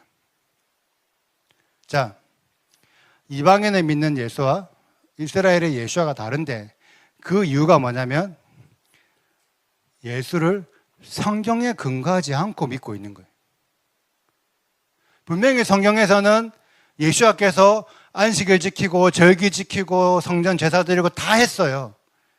그런데 지금 많은 교회에서 너 예수와 믿잖아, 너 예수님 믿잖아, 이제 더 이상 안식일 안 지켜도 돼, 주일 지켜야지. 그게 성경에 어디 나와 있냐고. 절기 안 지켜도 돼. 절기 이제 폐해졌잖아. 그게 성경에 어디 있냐고. 실제로 제사, 성전 제사 안 드려도 어디 있냐고. 자기가 성경에 없는 내용을 스스로 판단해서 스스로 해석했다는 거예요. 이게 모세노래에 기록되어 있다니까요. 마지막 때 이런 일이 일어난다고. 그래서 이방인들이 믿는 예수와 성경에서 진짜 말하고 있는 예수와가 다른 인물이 될 것이다. 그래서 예수 믿는 자들의 포도나무는 소돔의 포도나무요, 고모라 밭의 소산이요, 그들의 포도는 독이 든 포도라서 그들이 만든 포도로 만든 포도주도 독사의 맹독이다. 왜? 지금 이방인들이 가지고 있는 예수 믿는 믿음은 성경의 기록과 다른 믿음이기 때문에. 그런데 이들이 아까 말했지만 분별해요, 분별하지 못해요? 분별하지 못해요. 분별하지 못해서 어떻게 하냐면 여호와께 가지고 오는 거예요. 성전으로 가지고 오는 거예요. 이 예수 믿는 믿음 그대로를 성전에 가지고 와요. 성전에 가지고 오는데 쌓여있고 곳간에 봉해 있대요. 왜 그럴까? 자, 여호와 하나님께서 이스라엘 백성들에게 예물을 받으시죠. 테루마를 받으세요. 그럼 그 테루마를 어떻게 써요? 성전에 제사 드리는 데 쓰고 절기 보내는 데 쓰고 혹은 이스라엘 백성들을 구제하는 데 쓰죠. 맞죠? 어떻게든 제사라 뭔가 성전에 돌아가니까 이게 쓰이는데 지금 이방인들이 예수 믿는 이 믿음은 제사를 인정해요? 제사를 인정하지 않아서 제사를 드릴 마음이 없어. 이걸 가지고 뭘 사용할 생각 아니고 그냥 제사는 불려놓고 있는 거예요. 그래서 이 성전에, 여호와의 성전에 쌓여 있는 거예요. 수많은 교회들이 계속 건물을 중축하고 쌓이는 거예요. 왜? 소진하고 흘려보내야 되는데 그게 여호와의 방식인데. 자, 그래서 말하는 거예요. 이 이방인들의 믿음은, 이방인들의 믿음의 열매는 독이다. 아까 앞에 나왔죠. 여호와의 말씀은 우리들에게 생명을 준다고. 그런데 여호와의 말씀, 예수를 믿는 믿음, 이방인들의 믿음은 우리에게 생명을 주지 못하는 믿음인 거예요. 오히려 우리를 죽이는 믿음인 거예요. 왜 죽이는 믿음이냐? 이들이 믿는 믿음은 제사, 절기, 안식일, 율법, 믿음의 행위, 이 모든 것들을 다 거부하거든. 성경에 기록된 모든 것들을 거부하는 믿음이 어떻게 우리들에게 생명을 주냐고. 아까 우리가 얘기했잖아요. 하나님의 명령이 우리들에게 생명을 주는 게 아니라 명령을 알고 준행할 때 생명이 온다고. 근데 지금 많은 교회에서는 지식적으로 알지, 다 알아. 근데 안 지켜. 그게 어떻게 우리에게 생명을 주냐고. 성경에 말하는 거예요. 여호와께서 판단하시는 거예요. 그러한 믿음은 우리들에게 죽음을 주는 믿음이다. 독이다, 독. 그렇게 해서 하나님 어떻게 하시냐? 그럼 하나님께서 처음부터 이 잘못된 이 믿음을 심판하면 너무 좋은데 불구하고 심판하지 않고 기다리신다는 거예요. 언제? 이방인들이 실족할 때까지 기다리겠다. 이방인들이 실족할 때 기다렸다가 내가 그들에게 보복하겠다. 자, 성경에 기록되어 있는 이방인들의 믿음이 실족할 때가 과연 언제일까? 7년 대환란. 적그리스도가 등장할 때, 수많은 자들이 미혹될 때, 거짓 선지자들을 믿고 따를 때, 그때 그들이 지금까지 가지고 있던 믿음이 실족하게 되는 거예요. 하나님께서 그때까지 기다리겠다. 지금 이방인들이 예수 믿는 자들이 많아지고 수많은 교회가 세워지고 수많은 경제적으로 부강하는 거 마지막 때까지 기다리겠다. 그래서 마지막에 어떻게 하냐? 자, 36절 전까지 여호와의 얼굴이 숨겨져 있는 상태예요. 그런데 하나님께서 자기 백성을 판단하시고, 이 자기 백성이라는 것은 이스라엘 사람들, 이스라엘 하나님의 말씀에 순종하는 자들을 말하는 거예요. 그들의 종을 불쌍히 여기셔서 이제 숨겨진 상태에서 자신의 존재를 드러내세요. 그래서 그들이 무력함과 갇힌 자나 노인자가 없음을 보는 이때 그 하나님의 숨겨진 얼굴을 드러내십니다. 그럼 이때가 언제일까? 그들이 무력함과 갇힌 자나 노인자가 없는 그때가 과연 언제일까? 요한계시록을 봤을 때는 이스라엘 믿는 자들이 적그리스도에게 내어준 바가 돼요. 그래서 적그리스도의 핍박을 성경에 공식적으로 받는 게 당연한 시점이 옵니다. 언제? 후반기 환란. 7년 대환란 중에서 전반기, 후반기 환란 중에서 후반기 환란 때. 그때 하나님께서 공식적으로 숨겨진 얼굴을 이제 드러내시겠다. 그때 이방인들에게 말씀하시는 거예요. 너희들이 지금까지 믿고 있던 너희들이 믿는 그 신 어디 갔냐? 너희들이 믿는 예수, 너희들이 믿는 예수님이 내가 이방인들을 징계하는 그때, 적그리스도를 통해서 징계하는 그때 너희를 구원할 수 있는지 구원하게 해봐라. 비꼬는 거예요. 지금 너희들이 그렇게 이방신의 방식으로 여호와를 하나님을 섬기고 예수 믿으면 구원, 그래 수없이 말했잖아. 실제로 구원해봐. 실제로 적그리스도가 너희를 핍박할 그 가운데 너희가 구원해봐. 비꼬우시는 거라고. 근데 어떻게 말하냐? 그때 그들의 재물의 기름을 먹고 그들의 재물인 포도주를 마시는 자들. 아까 얘기했죠? 지금의 이방인들 제사를 인정하지 않는다고. 절기를 인정하지 않는다고. 그런데 재물을 먹고 기름을 먹고 포도주를 마시는 자들은 뭐예요? 제사를 드리는 자들입니다. 그들 그 중에서 이제 하나님의 제사를 드리는 자들이 일어나서 너희를 돕게 해라. 그들이 너희의 피난처가 될 것이요. 수많은 이방인들이 하나님을 거부한 상태에서 잘못된 믿음으로 적그리스도에게 핍박을 당하는 그 시점에 율법을 지키는 자들이 이방인들을 돕기 시작하는 거예요. 그래서 그 율법을 지키는 자들이 이방인들의 피난처가 되기 시작하는 거예요. 그러면서 얘기하는 거예요. 이제는 내가 곧 나인 줄 알라. 여호와의 존재를 드러내시는 거죠. 왜? 이제는 율법을 지키는 자, 율법에 순종하는 자들이 나오거든요. 아까 이스라엘 백성들이 왜 환난을 당했어요? 율법을 거부하고 예수야를 거부하고. 그런데 이제는 율법을 지키는 자들이 나오고 그들 중에서 예수야를 믿어서 예수야를 함께 믿는 자들이 나오는 거죠.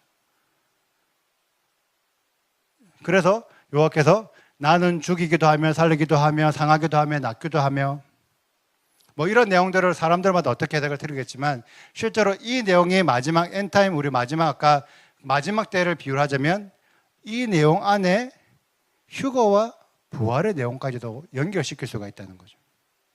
왜? 죽이기도 하시고 살리기도 하시고 회복해도 하시고 여러 가지 방법들을 하시니까. 그래서 다시 정리하자면 여호와께서 다시 역사하실 시점은 이스라엘이 완전히 무너질 적그리스도가 등장할 그때, 후반기 환란, 그때 여호와의 얼굴이 나타나서 이 적그리스도의 환란 핍박으로부터 율법을 지키는 자들이 그러니까 피난처가 되고 회복을 이렇게 하고 하나님께서 그들에게 얼굴을 드러내서 하나님의 영광을 맛보게 하시는 거예요. 그러면서 마지막에 얘기하는 내가 하늘을 향해 내 손을 들고 말하기를 내가 영원히 살리라. 여호와께서 영원히 살리라. 물론 여호와 하나님은 영원히 살아계신 분이시지만 여호와께서 공식적으로 내가 영원히 살리라라고 말할 그때가 언제냐고. 새 예루살렘 때. 새 예루살렘에 하나님의 장막 안에서 이스라엘 하나님 믿는 자들과 함께 영원히 살잖아요. 영원히 살리라. 그때 여호와께서 최대한 미뤄 놓았던 심판을 이제는 본격적으로 시행하시는 거예요. 그래서 어떻게 하냐? 내 대적들에게 복수하며 나를 미워하는 자에게 보응할 것이다. 여호와의 대적들에게 심판을 한다는 거예요. 근데 아까 그 원수가 누구라고요? 여호와의 방식을 다른 방식으로 바꿔서 이스라엘을 괴롭히는 자들. 여호와의 대적은 이스라엘을 핍박하고 이스라엘을 디아스포라 방황하게 만들었던 자들. 또한 이스라엘의 방식을 이방의 방식으로 바꾸려는 자들.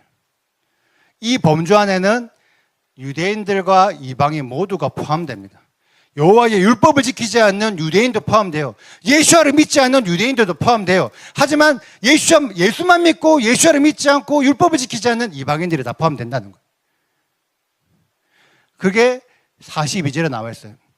여호와의 하살이 피해치하고 그의 칼이 실제 재앙의 어떤 징계가 있을 때 곧 피살자와 포로된 자의 피요 대적의 우두머리의 머리로다.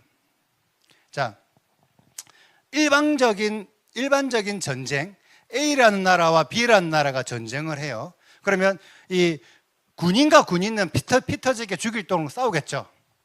그런데 그들 중에서 예를 들어서 부상을 당하거나 포로가 잡혀가지고 더 이상 전쟁을 수행하지 못하는 자들이 나와. 그럼 A라는 나라가 B라는 나라의 포로들을 그대로 죽여요? 아니요, 살려주잖아. 맞죠? 이 적국의 우두머리, 대장들. 예를 들어서 A라는 나라가 승리했는데 B라는 나라의 대장, 뭐 대통령이든 왕이든 누구든 그것까지 완전히 다 죽여요? 아니요, 대우해주잖아. 맞잖아요. 그런데 성경 안에서는 그런 자들까지도 완전하게 심판을 받게 하겠다. 남는 자가 없도록 심판하겠다. 일반적인 상식으로는 싸움을 안 하는 자를 남겨두시는데 이 구절은 그런 자들조차 없게끔 내가 완전히 심판해버리겠다는 거예요. 이때가 언제냐고. 하나님께서 단 한 사람도 남김없이 완전히 심판하실 그때. 백보자 심판 때. 새 예루살렘 이전에 있는 백보자 심판 때. 그래서 이 내용들은 새 예루살렘과 백보자 심판을 때를 얘기를 하고 있는 거예요. 그때 하나님께서 말씀하시는 거예요. 너희 지금까지 분별하지 못하고 어리석었던 이방 민족들아, 이제는 그렇게 하면 안 되는 거 너희 알지? 그러니까 이제는 주의 백성들과 함께 즐거워해라. 주의 백성들 누구죠? 이스라엘이지만 실제로는 하나님의 율법에, 하나님의 말씀에 순종하는 자들. 율법을 지키는 자들이 너희들에게 피난처가 되었잖아요. 그러니까 이제는 그들과 함께 즐거워해라. 왜? 이방인들도 그들과 함께 예수야를 믿고 율법을 지켜서 하나님의 명령을 순종하기 때문에 즐거워해라. 그러면 내가 그때 이 모든 대적들을 복수하시고 자기 땅과 자기 백성을 위해서 속죄를 하시겠다. 완전한 속죄를 하시겠다. 완전한 속죄가 이루어지는 그때도 새 예루살렘 때입니다. 자, 이미 성경 안에 이 모세의 노래가 아까 처음에 얘기했지만 초막절에 이 초막절기 중에 이 노래가 불려진다고. 그러면 이 초막절기는 구원의 절기라 했잖아요. 이 구원의 절기 안에는 이미 뭐가 있냐면 천년왕국, 새 예루살렘, 메시아의 재림, 부활, 휴거 이런 내용이 다 들어있는 거예요. 모세 노래 안에 이런 내용이 어떤 거예요? 다 들어있는 거예요. 그래서 제가 1년도 더 전에 하나님께서 저에게 주셨던 마음이 뭐냐면 모세 노래는 모세의 계시록이다. 너희들은 지금까지 요한계시록만 알고 있지? 아니야, 모세는 그전부터 모세 계시록을 알고 있었어. 모세는 처음부터 요한계시록에 대해서 다 알고 그 내용들을 모세 노래 안에 다 풀어놓고 있었어. 이 세상 끝이 어떻게 될지도 다 알고 있었어. 그런데 너희들이 모세의 노래에 관심이 없기 때문에 성경에 기록되어 있는 엔타임을 모르고 있을 뿐이야. 모세의 노래 안에 요한계시록의 모든 내용들이 다 담겨 있어요. 우리가 알지 못하고 있을 뿐. 자, 그래서 이 마지막 때의 모든 것들을 다 알고 모세의 노래를 불러서 깨달은 자들은 구원을 받는 거예요. 이 내용이 나옵니다. 자, 지금까지 이스라엘은 하나님의 그래도 율법을 지키고 있었죠. 근데 그것만 가지고 이제는 예수를 믿어야 되는 것도 이제 알았잖아요. 반석을 통해서 이제는 이스라엘 사람들도 반석 대신 예수를 믿어야 된다는 것들을 모세의 노래를 들으면서 깨달았으면 이방인들도 이제는 예수 믿는 믿음만 가지고 안 돼. 지금까지 내가 예수 믿는 믿음을 열심히 믿었지만 그 믿음을 여호와께서 보시기에는 독이라고 하셨잖아요. 맞잖아요. 생명이 없는 독이야. 그러니까 이제는 이 믿음을 가지고는 안 돼. 그래서 아까 제사 드리는 율법을 지키는 자들과 연합하여 예수 믿는 이방인들이 이제는 율법을 지켜서 예수를 회복해야 돼요. 그래서 이 모든 것들을 회복하게 만드는 노래가 모세의 노래입니다. 이거를 회복한 자들이 구원을 받는다는 내용이 아까 요한계시록 15장에 기록이 되어 있어요. 많은 분들이 이 15장의 내용을 구원받는 거에 포커스를 맞춰서 세세하게 잘 모르시는데 제가 조금 더 설명해 드릴게요. 마지막 재앙, 7 대접 재앙이 있는데 7 대접 재앙이 있을 그 시점에 우상과 짐승과 그의 우상과 그의 이름의 수를 이기고 벗어난 자가 있다. 벗어난 자들이 검은 거를 가지고 모세의 노래와 어린 양의 노래를 부른다. 구원의 노래를 부르는 거예요. 그 말인즉 이 모세의 노래를 깨달은 자들이 이 노래를 부른다는 거예요. 그래서 이 노래가 구원의 노래가 되는 거예요. 그런데 이 밑에 무슨 내용이 나와 있냐면 이 모세의 노래 부른 자들이 막 찬양하는 내용이 나오고 그 이후에 내가 보니 하늘의 증거 장막에 성전이 열린다는 거예요. 그러면서 이 성전 안에서 7 대접 재앙을 가진 천사가 나오는 거예요. 그리고 이 성전의 문은 열리고 7 대접 재앙을 가진 천사들이 나오는데 그때는 성전에 연기가 가득함에 성전이 7 재앙이 마치기까지는 아무도 성전에 들어갈 자가 없다. 맞죠? 그러면 이 환란에서 이 7년 7 대접 재앙에서 피한 자들 있잖아. 이 피한 자들은 대접 재앙이 진행되는 중에는 못 들어가요. 그런데 대접 재앙이 끝났어. 그러면 어때요? 성전 문이 열려있기 때문에 들어가는 거예요. 7 대접 재앙이 진행되는 동안에는 못 들어갔지만 이미 피했고 장막이 성전이 열려있고 환란이 끝나면 이들이 성전에 들어가는 거예요. 이 내용이 요한계시록 15장인 거예요.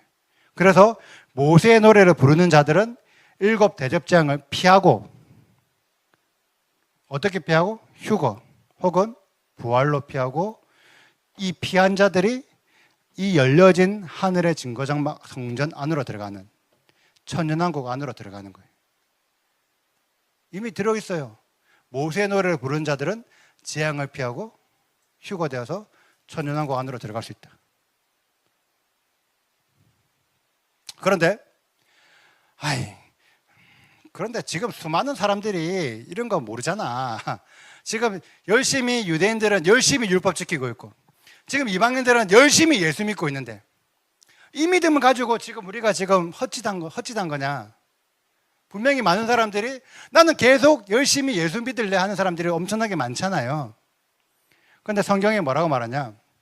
이스라엘 아무리 율법을 완벽하게 지키더라도 이방인들이 아무리 예수를 완벽하게 열심히 믿더라도 그들은 구원받지 못한다. 성경에 기록되어 있습니까? 예수께서 말씀하신 거예요. 마태복음 7장에 좁은 문으로 들어가라. 멸망으로 인도하는 문은 크고 그 길이 넓어 그 길로 들어가는 자가 많고 생명으로 인도하는 자는 길이 좁고 협착하여 찾는 자가 적다. 지금 이스라엘 사회 안에서 율법을 지키는 자가 많습니까? 적습니까? 거의 대부분 율법을 지키잖아. 절기를 다 지키고 샤밧 다 지키고 그들 중에서 예수를 믿는 자가 많습니까? 적습니까? 적어요. 지금 이방인들 중에서 예수님을 믿는 자들은 너무나 많죠. 그런데 그들 중에서 율법을 지키고 절기를 지키는 자들이 많습니까, 적습니까? 성경 대입해 보세요. 누가 생명을 얻냐고. 똑같은 얘기를 예수님이 똑같이 얘기하신 거예요. 예수님께 똑같이 말씀하셨어요. 연결되는 내용 안에서. 나더러 주여 주여 하는 자마다 다 천국에 들어갈 거 아니다. 너희들이 아무리 예수라고 예수를 열심히 믿어도 천국 못 들어간다. 왜 못 들어가냐? 하늘에 계신 내 아버지의 뜻을 행해야 되는데 행하지 않았어. 그때 내가 너희들에게 밝혀 말한대. 내가 도무지 너희를 알지 못한다. 왜? 너희들은 분명히 성경에 기록되어 있는 모세노래 다 가르쳐주고 요한계시록 다 가르쳐주고 모세계시록 다 가르쳐주고 다 이기는데도 너희들은 안 믿고 있네. 그래서 내가 도무지 너희를 알지 못하겠다. 유대인도 마찬가지인 거예요. 이 모세노래 이 내용이 유대인들에게 이스라엘 사람들에게 이미 다 알잖아. 그들 다 외우잖아. 그들인데도 불구하고 그들은 예수님을 몰라. 그들은 예수를 모르고 진짜 하나님의 의도를 몰라. 그게 뭐야? 너희들 믿음 지금 불법을 행하는 믿음이야. 왜? 여호와께서 원하시는 믿음이 아니잖아. 너희들은 이방인데 너희들이 만들어서 너희들이 만든 사람의 계명을 지키고 있는 거잖아. 불법 못 들어가. 예수께서 하셨다는 거예요. 그 말씀을. 모세가 모세의 노래를 깨달아져야지만 이 모세의 노래를 부를 수 있는 자격이 주어집니다. 왜? 여호와의 얼굴이 숨겨져 있기 때문에. 그래서 여호와께서 이 신명기 안에 말씀하시는 거예요.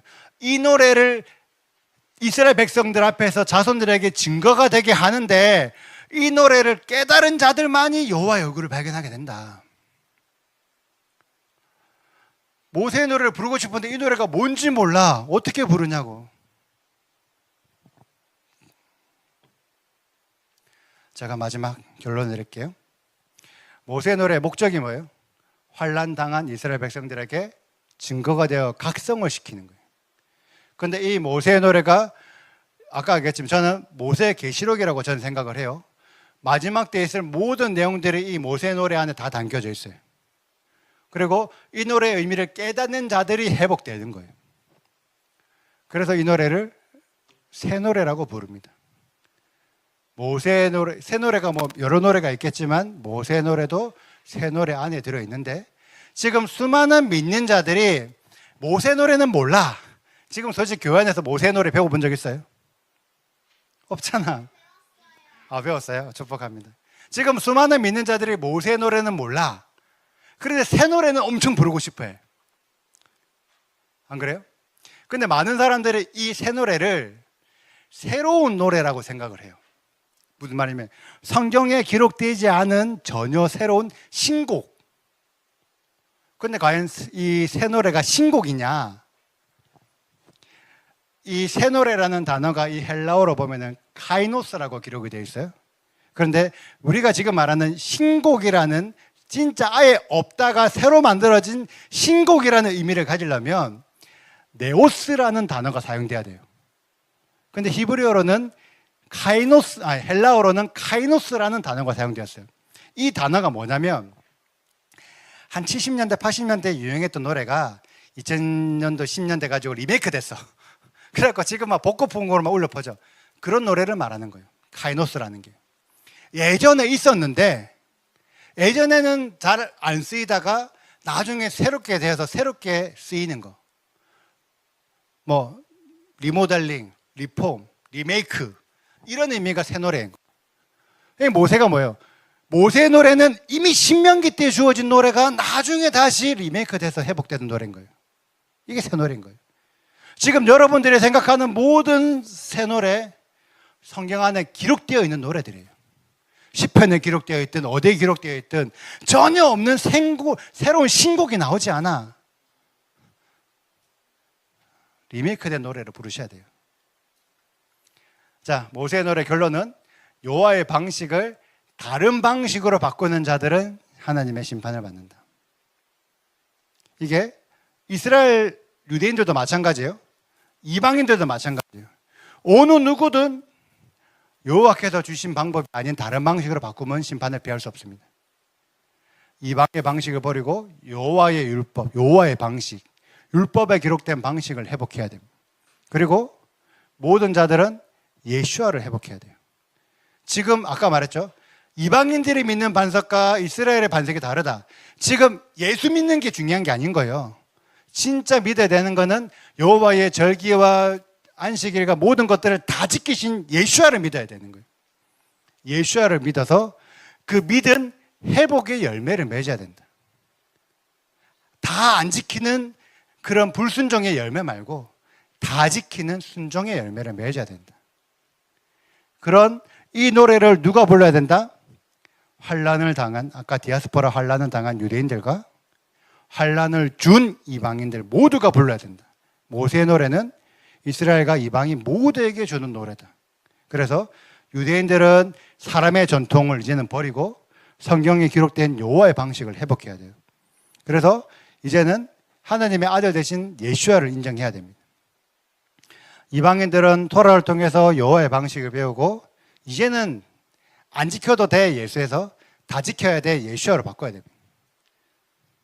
이 믿음을 가진 자들이 연합하는 거예요. 연합해서 나온 자들이 한 세 사람 진짜 이스라엘이에요. 마지막 때에 구원받게 될 진짜 이스라엘 한 세 사람. 이스라엘만 구원받는 것도 아니고 이방인들만 구원받는 것도 아니고 이 둘의 연합체. 그런데 각자의 믿음을 가지고 있는 상태가 아니라 둘 다 믿는 자들의 연합체. 율법도 지키고 예수아도 믿고. 이 믿음이 모세의 노래를 부름에도 불구하고 이 믿음이 깨달아지지 않는다? 그럼 모세의 노래를 깨닫지 못하는 거예요. 깨닫지 못했기 때문에 마지막에 노래를 부를 수 없는 거예요.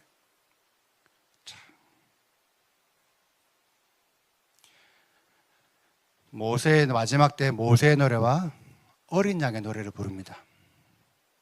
율법의 노래와 예수아의 믿음을 부르는 노래를 불러야 돼요. 둘 다 가져가야지 하나님이 진짜 원하시는 새 노래를 부르게 되는 거예요. 어때요? 자, 제가 긴 시간 설명했는데 이 모든 내용들이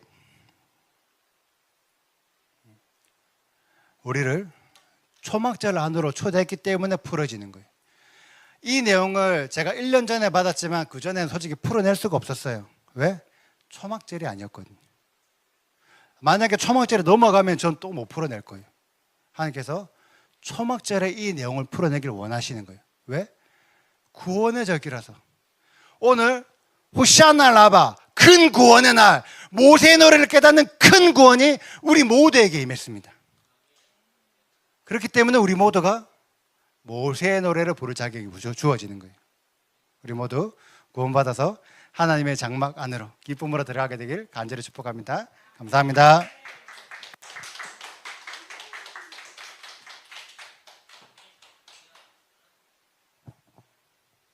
네, 감사합니다. 네. 아까 이제 제가 그 말씀을 좀 하나 드려야 될 것 같아요. 우리가 아까 반석이 예수아라고 말씀을 하셨어요. 그래서 이게 여호와께서 반석이 아니라는 뜻이 아닙니다. 그러니까 우리는 이게 여호와고 이게 예수아인가 이렇게 이게 예수아면 이건 여호와고 뭐 이렇게 생각하는데 그게 아니라 두 분은 같아요. 그래서 같은 분은 아니지만 반석은 여호와시지만 예수아를 통해서 여호와께서 계시되신 거죠. 그죠? 여호와께서 예수아를 통해서 그분의 임재가 나타난 거죠. 그래서 지금 아까 말씀하신 것처럼 예수아께서 반석이다라고 말을 했을 때 그러면 여호와는 반석이 아니냐 그 얘기가 아닙니다. 그래서 여러분 그걸 헷갈리지 않으셨으면 좋겠어요. 그래서 여호와께서 반석이시고 예수아께서 그분의 임재와 나타나심으로 드러난 거다 이렇게 말씀하시면 이제 그렇게 이해하시면 좋겠습니다. 그리고 어제 아까 말씀하셨는데 휴거를 좀 말씀하셨어요. 여기서 피할 길을 준다 이렇게 말씀하셨어요. 그래서 피할 길을 준다고 했을 때 사람들이 거의 다 이제 휴거를 생각을 해요, 많이들. 근데 성경에 이런 말이 있죠. 고린도전서 10장 13절에 사람이 감당할 시험 밖에는 너희가 당한 것이 없나니 시험 당할 즈음에 또한 피할 길을 내게 주사 너희로 능히 감당하게 하시느니라. 그러니까 피할 길을 준다라는 뜻은 우리로 하여금 인내할 수 있는 그 시험을 이길 수 있는 힘을 주신다는 뜻도 있습니다. 그래서 여러분이 이 마지막 때에 휴거라는 잘못하면 이게 현실 도피적인 믿음이 될 수 있어요. 그냥 나를 뿅 데려가겠지 이런 식으로. 그래서 그게 아니라 그거를 능히 감당하고 아까 이제 말씀하신 것처럼 우리가 이제 15장에 이제 그때에 그 피할 길을 얻고 그 다음에 그 유리바다 앞에 선다라고 했어요. 근데 14장에는요 순교가 나와요. 지금부터 하나님 안에 죽는 자는 복되도다라고 하면서 수많은 자들의 죽음이 나오거든요. 그러니까 이 피할 길은요 목숨을 걸고 내가 인내하고 끝까지 승리한 자들을 의미한다고 볼 수가 있어요. 그래서 여러분 이게 그냥 딱 휴거다가 아니라 그 이전에 대부분 하나님 앞에 순교하고 그 다음에 말씀은 아주 중요한 포인트거든요. 그러면서 그 앞에서 모세의 노래를 하면서 이긴 자들, 여기서 말하면 능히 감당하게 하신 거죠. 어떻게 해요? 예수아처럼 정말 내가 생명으로도 포기하지 않고 능히 시험을 이긴 거죠. 이런 것들을 우리가 좀 볼 수가 있습니다. 그래서 여러분이 물론 이제 끝까지 남은 자는 하나님께 올려지는 휴거가 물론 성경에서 이야기하고 있습니다. 그러나 지금 아까 말하는 피할 길을 있고 거기에선 그 전에 사실은 15장 전에 대부분의 많은 성도들의 그 순교가 기록되어 있다는 걸 좀 기억하셨으면 좋겠습니다. 그래서 피할 길은 감당하는 그 인내의 믿음, 그걸 생각하면 좋겠고요. 그리고 마지막으로 제가 조금 말씀드릴 게 뭐냐면 이게 물론 예수를 믿는다라고 이제 성경은 번역을 예수님을 믿는 것으로 많이 이제 번역되어 있어요. 근데 제가 꼭 말씀드리는 거는 우리는 예수를 믿는 게 아니라 예수와 안에 있는 그 믿음을 가져야 돼요. 계속 성경은 예수님을 믿는다가 아니라 believe in Jesus거든요. 예수님 안에 있는 그 믿음을 계속 얘기해요.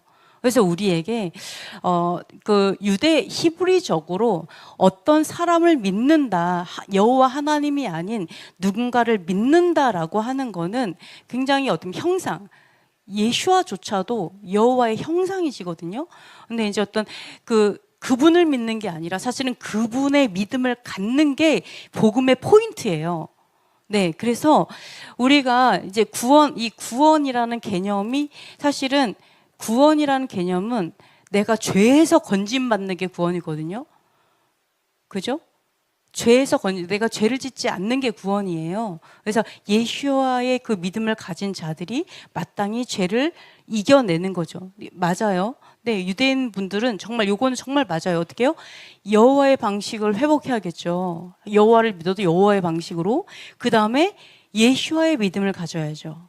예수님 안에 있는 그 믿음을 가져야죠. 그러면서 연결되겠죠. 예수와를 알게 되고 예수와가 메시아이신 걸 알게 되고 이런 것들이 같이 가겠죠. 마찬가지로 이것도 회복이 돼야 됩니다. 근데 우리가 그냥 생각하는 예수님 믿어 그래야 구원받아 이건 아니라 이 개념은 아니라는 거죠. 그 개념으로 얘기하신 것도 아니고 여러분이 그런 오해를 하지 않으셨으면 좋겠습니다. 그래서 우리가 정말 회복해야 될 거는 예수와를 믿는 게 아니라 예수와의 믿음을 회복해야 돼요. 그 예수와의 믿음이 뭔가, 예수님이 가진 믿음이 뭐냐, 진정한 믿음이고 순종하는 믿음이죠. 그게 온전한 믿음이죠. 네, 그 예수와의 믿음은 구약에서도 찾을 수 있죠. 이래야 구약과 신약이 다 똑같이 가는 거죠. 그래서 이 부분 너무 잘 설명해 주셨습니다. 오늘 시간이 많이 지나가.